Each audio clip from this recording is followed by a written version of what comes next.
Hello everybody, I'm so happy that you're watching today's video. I missed you so much. If you're new here, hi, welcome. If you are watching this channel already, I missed you. It's been, I think, 2 weeks since I haven't filmed, and it is just too much. It's too much. Let's get to today's topic, which is, as you know by the title, it is brand new Hourglass Vanish Airbrush pressed powder. We have 5 shades when it comes to this line of the pressed powder. This is supposed to be like ultra fine, lightweight powder that mattifies your skin. And also, like I mentioned, we have 5 shades. My shade is called Translucent. This product has 12 months shelf life, made in Korea. For the powder, it is really pricey. It comes in this luxurious packaging, full-size mirror, and also you get, which I think is really convenient, it's really nice, it's this little puff right here, and it's really convenient. I'll have to say that I prefer this one over some others that I have. As you can see, compared to my skin, this is actually translucent and it looks light. It is not white, but it is pretty light, but the color can stretch. So I'm pretty light in my complexion, and this worked really nicely. Honestly, at this moment, perfectly when it comes to me for the powder shade. I would compare this one when it comes to shade range with the Charlotte Tilbury Airbrush pressed powder, because she used to have 3 shades. I don't know, now I think there's like 4th or 5th shade in that line. I have to check. But the thing is, one shade can stretch so much, and that's the reason why there's no necessity to have like 15 shades of the pressed powder if you're confused with the choice of this line, thinking we only have 5 of them. It may work really good for you regarding of your light, medium, or deep skin tone. So just wanted to share that before we dive into today's tutorial. By the way, I hope this won't be too distracting, because I was doing something specific tutorial for my eyes today using certain multi-chromes, and I really did love the effect at the end. I hope you're gonna enjoy the video as well, which will be my next video. Anyways, let's jump to this tutorial. I want to show you application and everything and how it wears throughout the day. So let's go. Okay guys, let's do first test with the powder only directly on my moisturized skin. Wow, I wanted to just compare what's the difference in shades when it comes to, for example, Makeup Forever. This is new HD Skin Matte Velvet, and let's just compare these 3 so you can see. It's not necessarily that dark. This one is pretty light. When you think about it, it matches my skin, and I am, at the moment, I do have light skin tone. This right here is finishing powder from the Hourglass Dim Light. This is the medium palette that I picked up from the recent launch, from the latest launch actually, and it's like leaning so much kind of a warmer rosy undertone. I'm really excited to see this. Better be true translucent, because it's going to be too light. I do have a big breakout here, which perfect time to see if it's going to cover by itself. So wow, this is really convenient. I love the fact that it's small. It's way smaller than the Makeup Forever. You can see, not necessarily it's a bad thing that it's a sponge is a bit bigger, but let's do this side because this one has breakout. So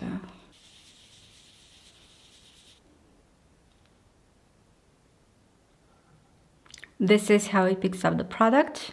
It feels like it picked up a lot of the product.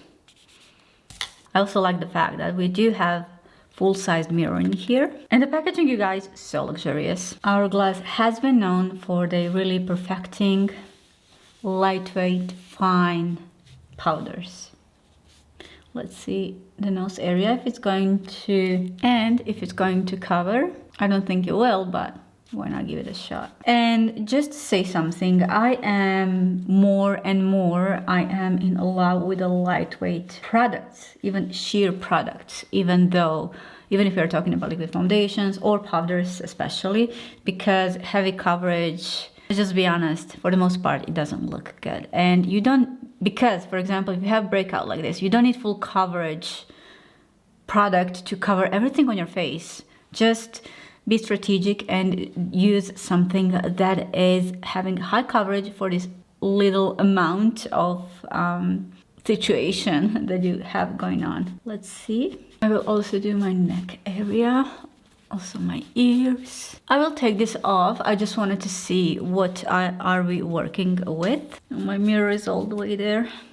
I do find this really convenient, you guys. I love the sort of a texture of this sponge. I really do. You could not tell that I'm wearing any makeup.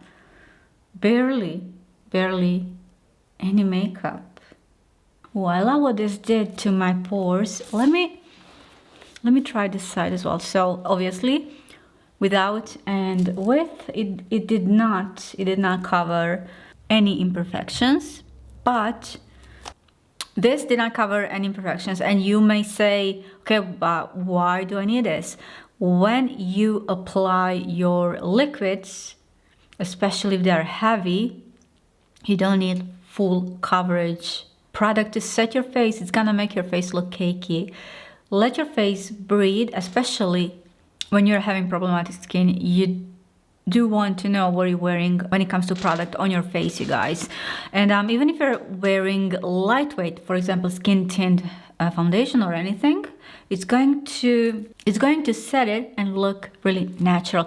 Because listen to this, even if you're wearing, for example, the lightest skin tint and then you use high coverage powder, it potentially can look cakey, and it will be so noticeable that you are wearing coverage on your face, which is not the point of the makeup at all. Just to cover something is just to emphasize whatever needs to be emphasized, making your skin look even more beautiful, to get rid all of the imperfections that we have and to emphasize everything that we can that can potentially look even more beautiful. I'm curious to see what's going to happen. Can you see? With my pores right here. Now I just realized I have to really exfoliate this area right here. But it definitely, let me see here. Otherwise you can see a small white cast filling in your pores. But when I do this right now, it's fine. Yeah, it's just for the kind of a first second. But yeah, it's definitely looking better. So either way, this is how it looks like. Really natural. I'm gonna take this off. We're gonna do full review to see what is going on. I'm going to apply all of the face products and set with this translucent powder. First things first, I'm going in with the La Masque Emerge Corrector. I'm going to correct. So I'm applying corrector first where my dark circles are. Need different brush. I hope today's eye makeup look won't be too distracting. I've done a specific look that I wanted to make today. I also thought my shipment from Hourglass is gonna come tomorrow, but for my foundation today, I am going to use Prada foundation in shade MN45 mixed with the Christian Louboutin. This one is really light. Shade that I got, it's 15 Neutral W, Neutral Warm. But for me, it's kind of too much of a yellow undertone, and I prefer Prada over this one. I think the Prada might be one of my new favorite foundation. It really does. And I think I even got a little bit like shade deeper than I usually was during the winter time. And this is going to be fine. I am using Sigma 3DHD Kabuki brush. I'm really loving this one. It has specific angle, and I love the fact that you can use it like this right here and also two sides. Beautiful for wherever you need. And after this one, I have to tell you, I do not need to use Beauty Blender that much. Usually I have to use Beauty Blender after I apply my foundation. So what I like to do is to apply foundation with a brush, then with a specific brush, I shear everything down, spread everything, and then I use Beauty Blender just to soak everything that is going on. But in this case, it's like this brush is doing 3-in-1. I'm really, really loving this one and highly recommend. Previous one that I liked was, I'm still loving that one, but I'll have to repurchase like the third brush already. It is Real Techniques brush that you usually see me using when it comes to foundation routine. And this one I can pick up my product with it and spread it so easily. Somehow I cannot make this thing work.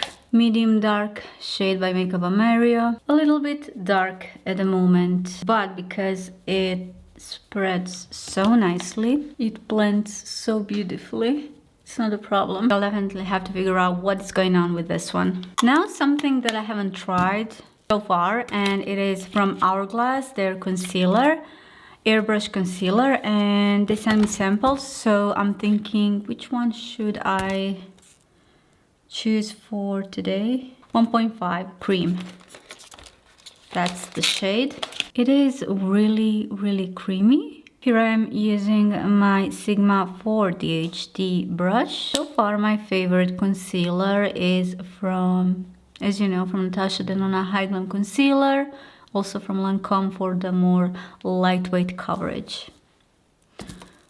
Let me switch to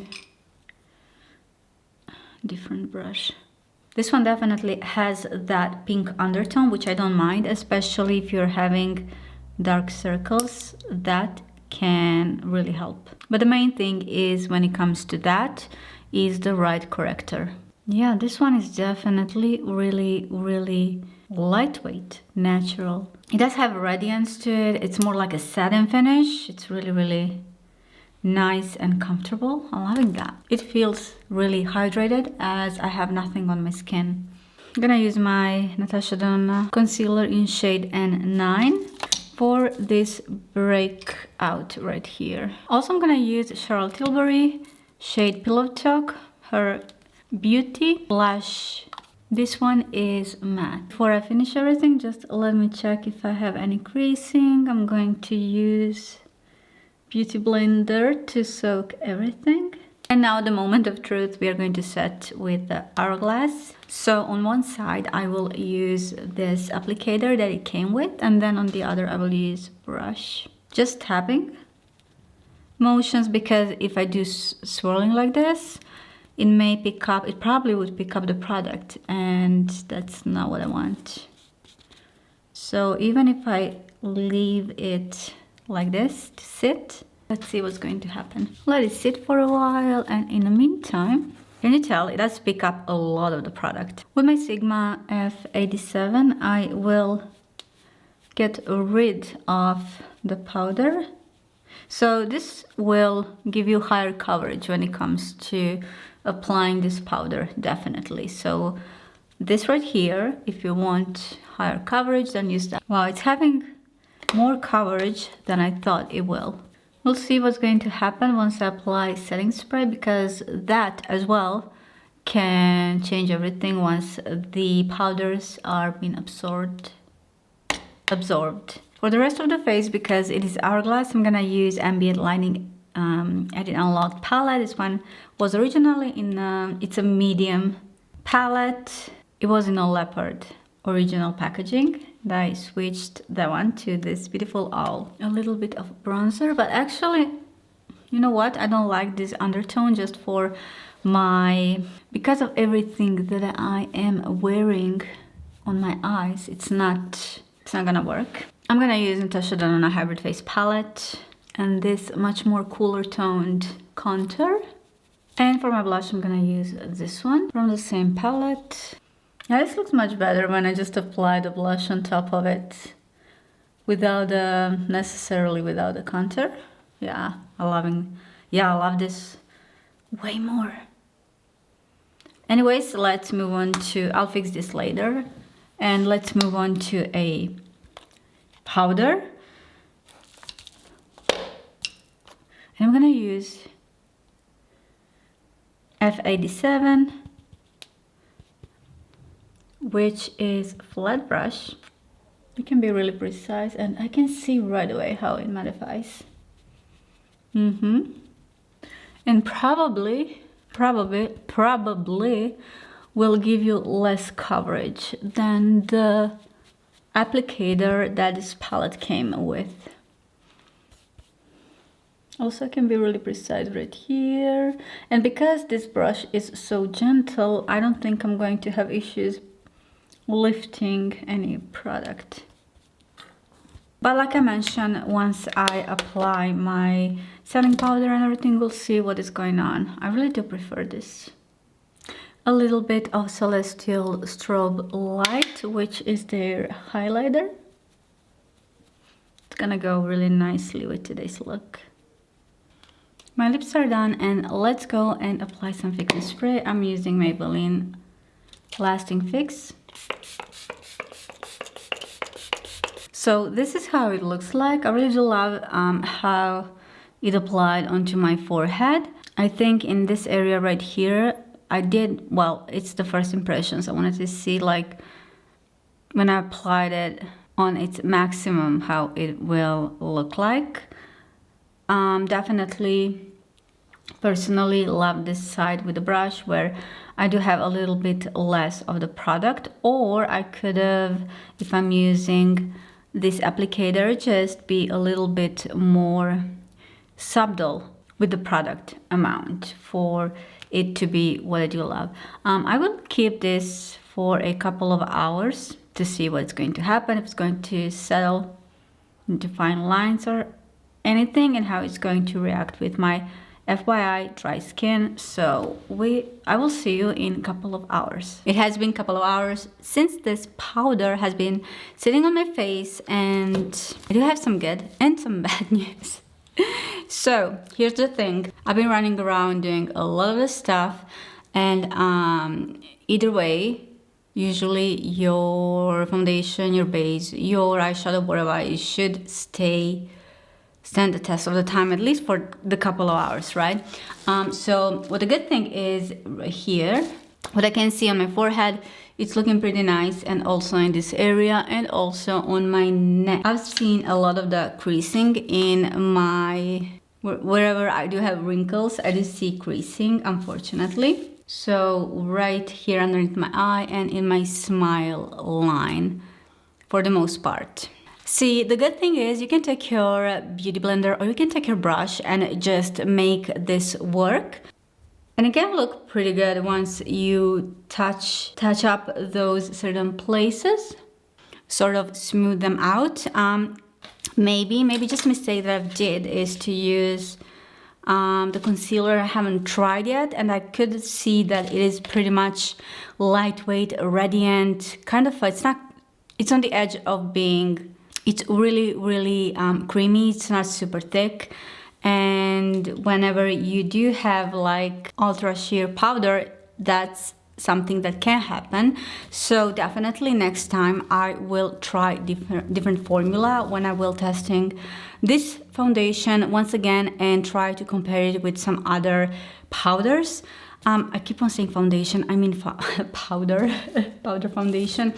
So I would say I definitely can do touch-ups on top of it. Let me see if needed. And also what I want to do, you guys, I want to just wear this powder on its own, like for the most part of the day, just to see how it reacts without any powder underneath. But here's my general conclusion when it comes to this one, is that because it is so lightweight, product underneath is super ultra sheer, creamy, liquidy. It may reflect this way, especially in the areas where you tend to crease, unfortunately. But powder as powder, texture as it is, it's really nice and fine. Let me check in with you within the next couple of hours to see my final final thoughts for the day. This is just the first impressions, obviously, especially with the skin products. Sometimes you need time to see the way they will work the best with the other products. I'll see you real soon. To conclude this video, you guys, it's been a couple of more hours. I definitely wanted to give this powder another shot. I wanted to test it yet again to see what's the best way when it comes to performance of this powder. Since the last time it didn't increase that much, but still, I'm still wondering what is the best way when it comes to application of this one. So stay tuned for that, and I will also do a comparison with some other powders so that we can discuss even more based on your skin type and your preferences what will be best for you as well. Before you leave, make sure to watch this video, and guys, I will see you really soon in my next one. Thank you for watching. Bye bye.